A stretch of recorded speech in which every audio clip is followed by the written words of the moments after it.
Now, join us on the show. Very pleased to have with us from I Am Created Equal out in Colorado, Laura Carno. Laura, how are you? Hey, I'm doing great. How are you, Cam? Good. Thanks for coming on the show this afternoon. Absolutely. Thanks for having me back. You bet. So you are now involved in the recall effort of Colorado State Senate President John Morse. Is that correct? Yes, there's a recall committee that has been in operation for quite a while, gathering signatures and actually folks from his district and that sort of thing. And last week I joined the effort, and since I've got a background in media and radio and that sort of thing, there are ways that I can help them out. And so I decided to not quite join the recall team, but I'm an interested neighbor helping the recall effort.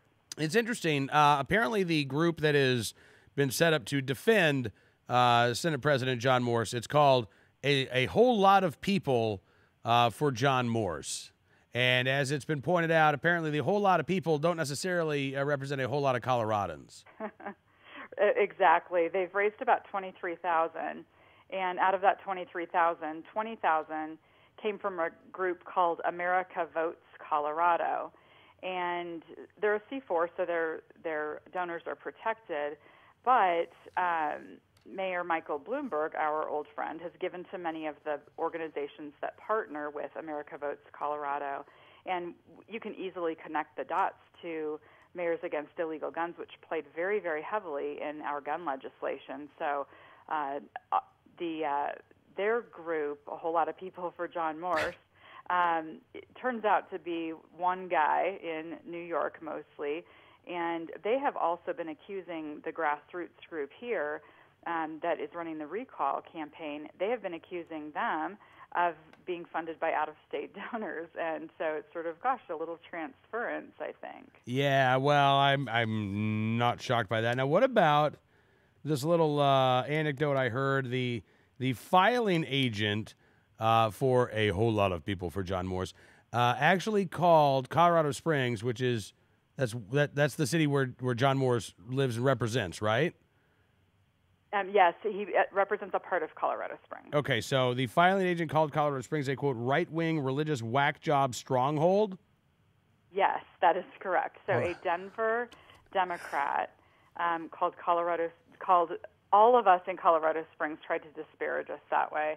And nobody thinks that's funny. Nobody thinks that's interesting or a way to actually have a debate about the issues. And what they keep doing is attacking us, saying that we're out of state. They're running some misleading robocalls and radio ads saying, don't let these petitioners in your house, they're criminals, and that sort of thing.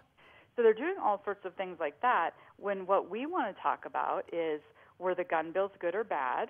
Are the gun bills what Senator Morse said that he was going to do when he was running for election? No.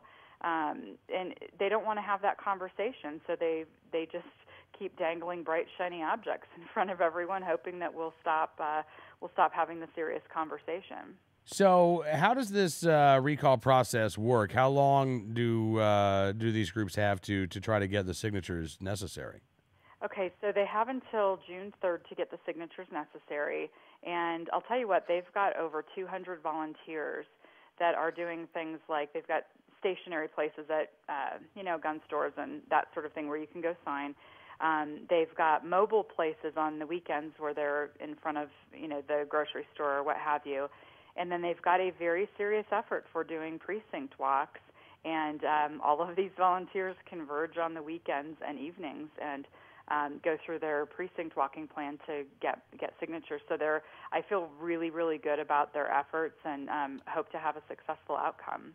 All right. Well, listen, Laura, I appreciate you coming on the program and getting us caught up. I look forward to talking to you again soon, and please keep up the fight in Colorado. Absolutely. We'll stay in touch, Cam. All right. Laura Carno joining us from I Am Created Equal.